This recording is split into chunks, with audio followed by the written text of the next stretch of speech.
Hey all, and welcome back to another episode of Can't Stop Snapping.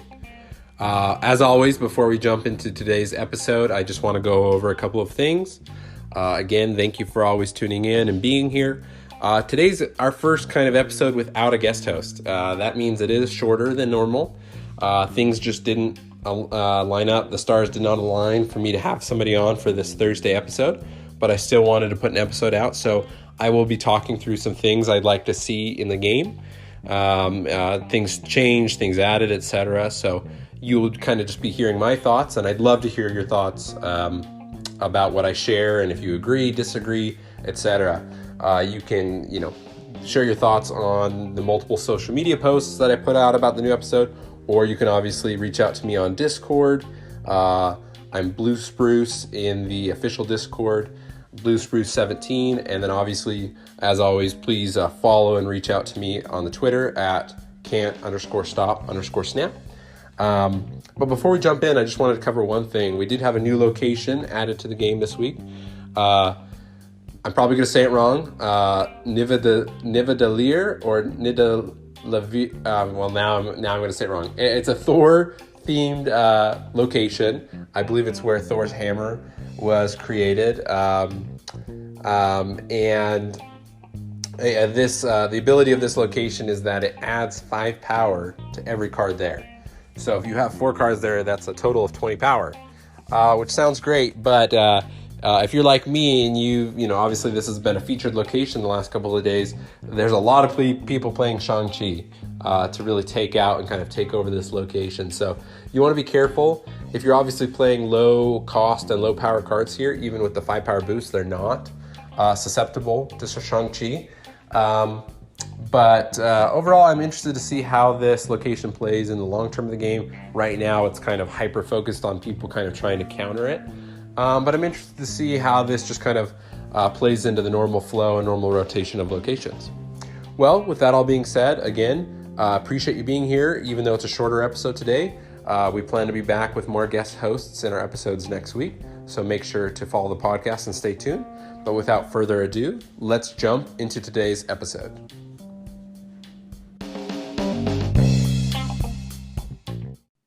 Hey everybody, thanks for tuning in to another episode of Can't Stop Snapping. Today, as I mentioned in the intro, we are not joined by a guest. That's kind of a first here. Things just didn't work out to have a guest on today's episode, but don't fear, we plan to have on many more guests and some returning guests in future episodes, and we want to continue that here at Can't Stop Snapping.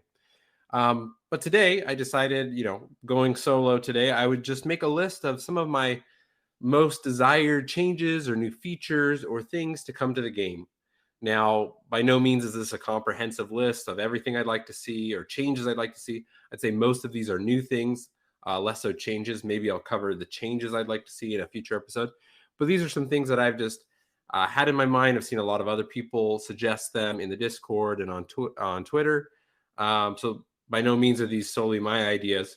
But I wanted to give my thoughts and opinions on them and just share with you some of my most requested things or things that I'd most like to see in the game in the future. So I'm just going to dive into the list here. First up, more information about the cards. So I mean a couple of things by that. We all know that, if you're playing Marvel Snap or you're seeing people play Marvel Snap, the cards are beautiful. There's so much, style and kind of funness to the cards, the art, etc. But I feel that the information about the cards is lacking, and I mean a couple of things by that. One, this has been requested, and the developers have said they'd love to do something like this, is more information about the artist. There's base art for each card in the game, but then there's multiple variants for each card in the game. And each one of those different art styles and different artworks are done by different artists. And sometimes there will be multiple variants done by one artist. You can kind of tell they have a similar style. But currently in the game, there's no way to know, who the artists are, no, link to their information, no way to see or group cards by the artist, etc. That's something I'd love to see. I love art. I love the art in this game. And that's obviously, a key piece to this game, a key piece of the monetization with the ability to unlock and purchase variant art. or alternate skins, you could think of it.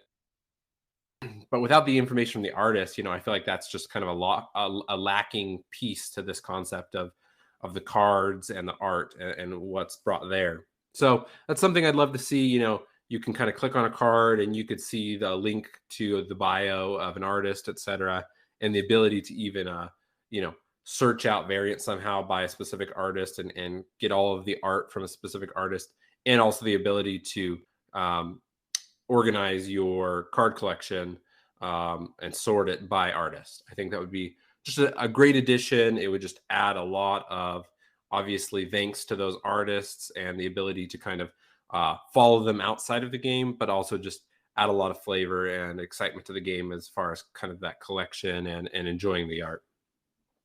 The other piece to information about cards that I'd love to see is character information. There's a lot of Marvel characters. I'm a big Marvel fan myself. Now, that being said, I haven't read all the comic books or anything like that. I am a big fan of the Marvel Cinematic Universe. I consume all of those movies, those shows, and I know a decent amount about a lot of these characters. And I grew up watching, the animated X-Men show and some other Marvel shows growing up. So I know kind of your top level and even some of your mid level characters. But then there's characters that like Brood or now, of course, I'm going to blank. Um, there are just some characters that I'm less familiar with, right? Mojo, right? Where I just really don't know the background on these characters. I don't know the story. I don't know, what series of the comics or what kind of group of characters are these from X-Men? Are these from Fantastic Four? Are these from the Avengers? Are these from something else completely? I just really don't feel like I know that, right? And I'm sure some of you out there kind of have that similar problem where you kind of learn the character now that you've seen the game or you've played the game and you associate it with its ability, but without knowing the background of the character or kind of having that context, um, I don't really know the connection with that character right now. Obviously, I could go to the Marvel Wiki and I could learn those things, which I may, and I may do that for some characters. But I would love if there was some way to have kind of a bio about each card in the game. Again, this is something that's been suggested to the developers. This is something I could see them doing. They've said, hey, that's a great suggestion. We might do that. Obviously, not a top priority against things like getting new game modes in, etc. But I think just for the longevity and kind of bringing in kind of those people that just love Marvel movies, Marvel shows, Marvel comics, etc. I think it would be a great addition to kind of tie this into the greater Marvel universe. So something I'd like to see. I'd like to see both of those things as far as art and character information, as far as more information about cards being available. The next thing on my list is customization. Now, obviously, with customization, probably becomes more ways to spend money. So, not necessarily trying to say that. I would love these things to maybe be part of season passes or other unlockables, or obviously be able to use in-game currency to unlock them. But we can obviously in the current format, with the seasons, the rank seasons, and with the season pass, you can get user icons. I'd love to see more. I mean, there's so many characters in the game. I kind of feel like it's kind of a slow trickle of the icons, the character icons you can use for your account. I'd love to see more. I'd love to see some of the variant art or just art that's specific to those icons or things that aren't even characters. Maybe people have joked and said, give us the rock icon, right? I'd love that. I'd love for them to kind of give us more options there. So that's kind of I'd say a lower priority for me, but I'd love to see more variety and options with the icons. But what I would love to see is board variation where you could unlock and set boards you'd like to play on. I mean, that would be one way to do it, right? You can kind of unlock boards and set the boards you'd like to play on. Another way to do it would be that there's different boards with different seasons, or those rotate through. So just kind of to change it up over time. I think that'd be really fun. I mean, again, I could see them doing this. They do this in a lot of card games. And it's just another piece there to kind of have variation. There could be different sound, different music that could go with boards, etc. I just feel like there's a lot that could be there as far as customization and enjoyment of that. So those are kind of the top two things I'd like to see as far as customization. There's obviously other things. They said things like, oh, you could add a special border to your character icon. I mean, that excites me a little bit less. But I mean, it is more ways to kind of express yourself and kind of make uh, your your username and your icon more unique, right? So not a bad thing, but definitely not something that I feel like I would want to use in-game currency to unlock, right? I would just want that to be you have a bunch of different frames that you can choose from for free, etc. So I hope that doesn't take the place of something as a reward, like on the collection level or something like that.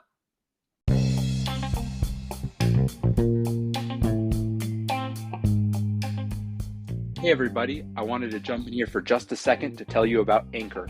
Anchor is a tool that I am using to create this podcast and distribute it on Spotify, Apple Podcasts, and various other podcasting platforms. Anchor is an app you can download for free on the App Store and use to record, edit, add sound effects, etc., and distribute your podcast. I chose to use it because it was very simple to get up and going quickly, and it was free to use.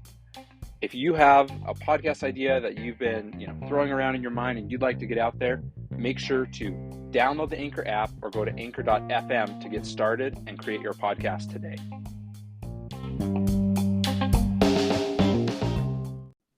Up next is another thing that a lot of people have suggested, and the developers basically have said this is something they're working on and plan to implement, which is a no stakes mode. I think there's a lot of reasons for this. One, obviously, the core game mode of the snapping mechanic and the bluffing and doubling the stakes, I think that's great. I mean, I think that's core to the game, and you need that mode there. So it's not trying to take anything away from that mode. I just think it adds a lot in the sense that it gives you more options for experimentation. It just gives you another way to enjoy the game. Not everybody loves to kind of have this feeling of ranking up or ranking down, losing cubes, gaining cubes, right? There's times I love it. There's times I hate it. And I think we'll see other competitive modes beyond that in the future. But a no stakes mode, I think, gives a lot of options to experiment. I think sometimes I have felt discouraged, and I think others have too, when you do have the goal of ranking up, winning cubes, moving up on the season rankings, but you don't really want to try something new or something that's not tried and tested by other people, because the worry is that, oh, well, this is going to lose me a bunch of cubes. I'm going to sink down, right? Now, I try to fight through that, and I know a lot of you do too. So there's some balance here, but I feel like I would be much more willing to experiment with all the new cards I got, whether I thought they were quote unquote good or bad, if there was this no stakes mode.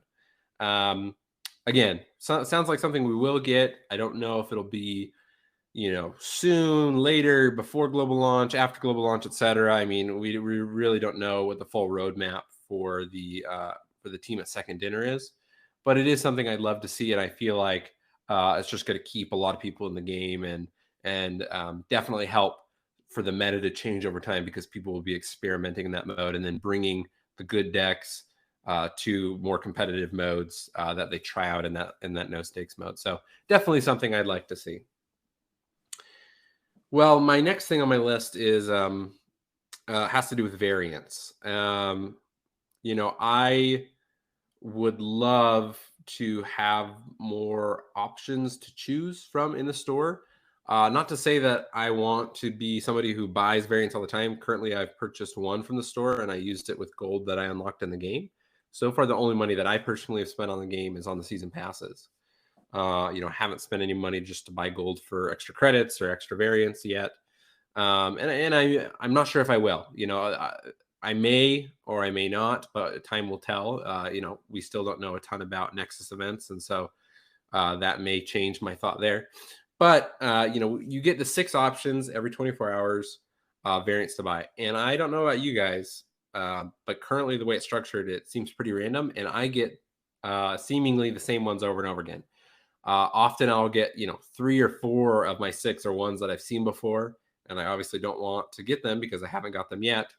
And then maybe I'll get 1 or 2 new ones. But more often than not, with having so many cards unlocked, so many cards in the game, so many variants available, right, the percentage of getting ones that I've seen online that I'd really like to get is very low. And so then I can feel kind of discouraged, right? Like, I'm like, well, I'll probably never even get the ones that I'm actually interested, or I'd actually be interested in spending gold on.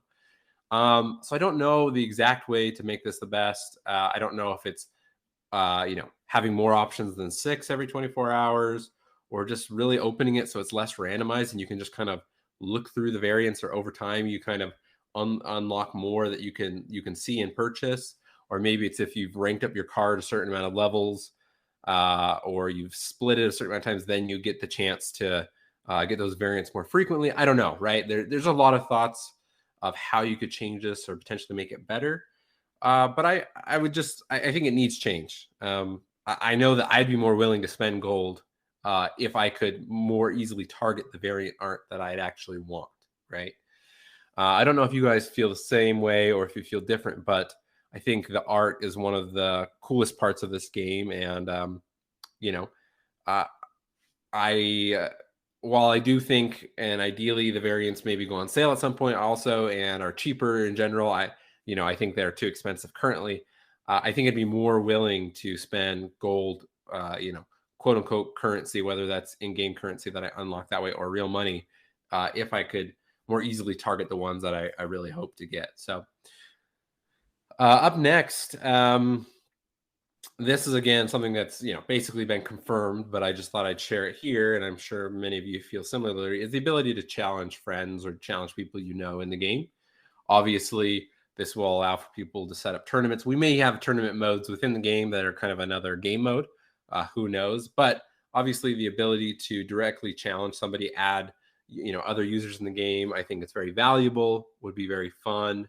Um, you know, I've had multiple guests here on the show before, and it's fun when I match up in the game, but that's really random. I don't, you don't really have control over that. It's just you happen to be both playing at the same time, happen to both be jumping into a match at the same time, and maybe your MMR and kind of your ranking is similar, so you're able to match up.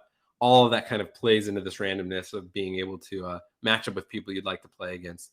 I think that would be, obviously great for content creators, whether that's YouTube, Twitch, here on the podcast, being able to play against specific people, that just opens up a lot of possibilities for people to run their own tournaments, for people to, record and create content against specific players, etc.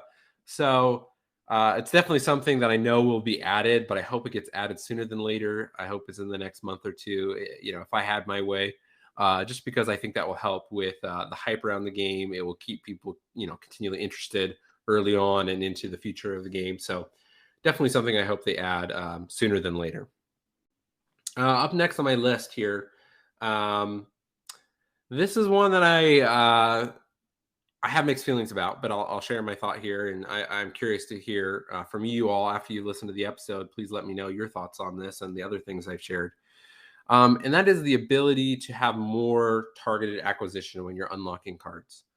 Um, there's people that say, well, I don't need targeted acquisition. I just need to be able to unlock cards faster, right?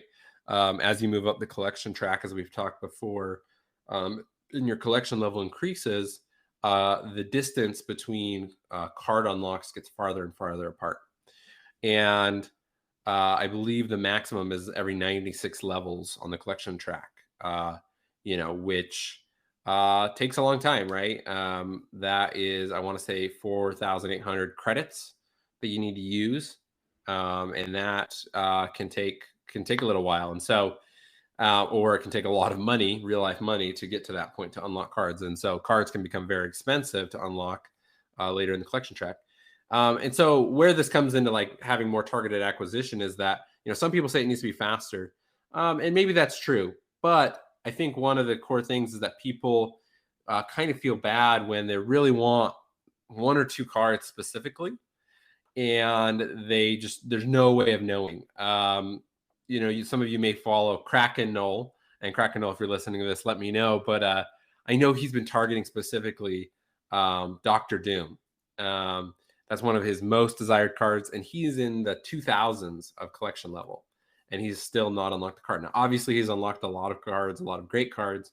He can obviously play and enjoy the game, but I know that that's kind of a bad feeling that he works and works and works and saves up his credits and uses them all to get to that next card, which is getting farther and farther apart, and he's still not unlocking that card. Now, funny enough, I've seen him make multiple posts about wanting to unlock Doctor Doom. And today, I'm in the high 800s collection level, and I unlocked Doctor Doom. Now, Doctor Doom was on my list of ones that I was looking forward to unlock, but it definitely wasn't my top card, right? Um, so, that feels good for me, feels bad for him, right? So the thought is maybe, maybe we don't need to make the levels less to unlock cards. Maybe we do, but I think it would be a great change. This is my opinion, that as you unlock a card, you are given a pool of a couple of cards. I think 3 would make a lot of sense. You're given an option of 3 cards that you have yet to unlock, and you get to pick one of those to keep. Uh, I think that would just feel better for a lot of people. Now, obviously, people could say, "Oh, well, it's still random and stuff." But I think the ability to kind of have, out of all the remaining cards, you have to have 3 options. Obviously, that increases the odds every time you unlock a card of unlocking the one you'd like, and kind of gives you a little bit more control over your collection and what cards you unlock over time. Um, Now, part of me feels mixed on this because, maybe we do need to go the route of just making cards unlock faster, and maybe that's just a better change overall. But also, there's the part of me that, even though I'm saying all these things, I kind of do like the idea that, people really are unlocking cards at a random order. Now, at first, I felt less good about it, but, you know, I've kind of enjoyed unlocking cards and not really knowing what to expect, and then being able to go try out new things and find decks that people have built around these cards that maybe I wasn't expecting to unlock, and being able to test those out. And the reality is that I can build decks that other people can't, and but that doesn't mean that other people don't have good decks too. Like I've built decks. I built a deck with my new Doctor Doom I unlocked today, and I've really been enjoying it. And I've won a lot of games, but I've lost several games as well.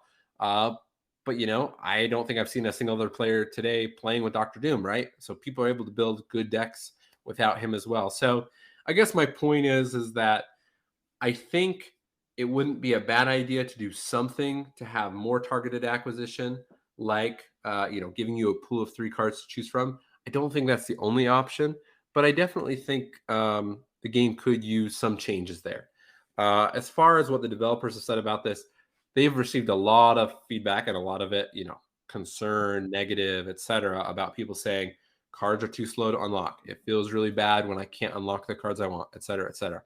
Obviously, Second Dinner, they have stated, and understandably, they're kind of going for a certain feel of, who knows what card you're going to pull next. And it's kind of this slow burn and this collection and this hype of you being able to kind of have unique cards and unique variants of cards that you've unlocked, but other people haven't unlocked those cards, et cetera, et cetera. There's a lot there they're kind of going for with this vibe. So I think they're very cautious. They don't want to destroy kind of that feeling and that vibe they're going for, of this kind of really collectible card game, really collecting and unlocking cards over time. But I think they do realize that, not everybody, is happy with this, and that they may need to make some changes. So they have said that. They've said, hey, we're looking at it. We don't want to rush into any changes.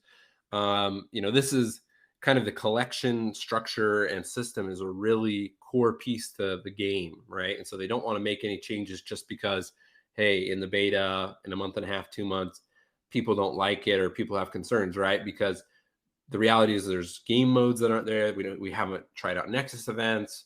There's a lot that's still not in the game, right? So as more pieces come together, we may find that the existing structure, feels okay.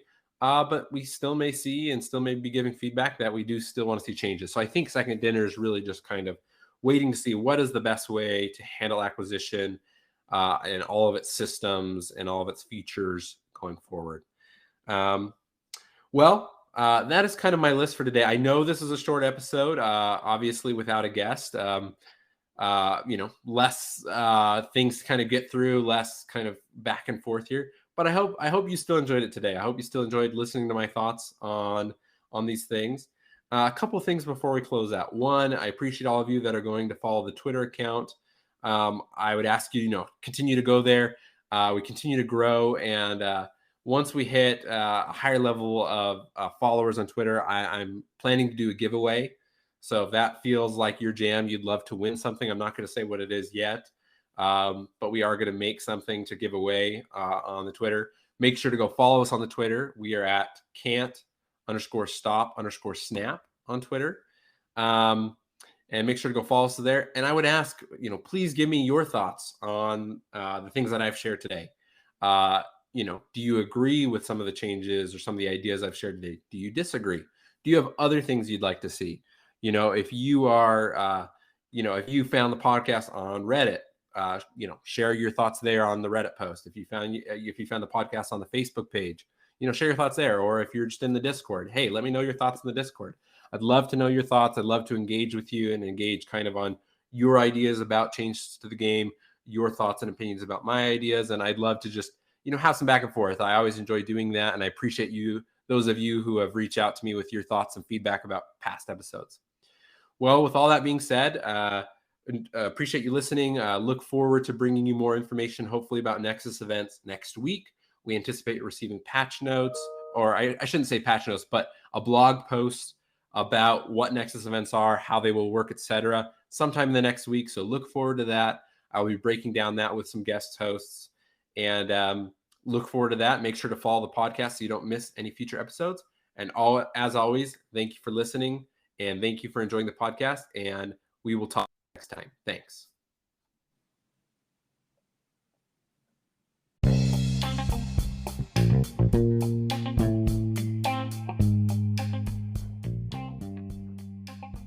Can't Stop Snapping is a podcast written, produced, recorded, and hosted by Michael Thurman. Thanks for listening.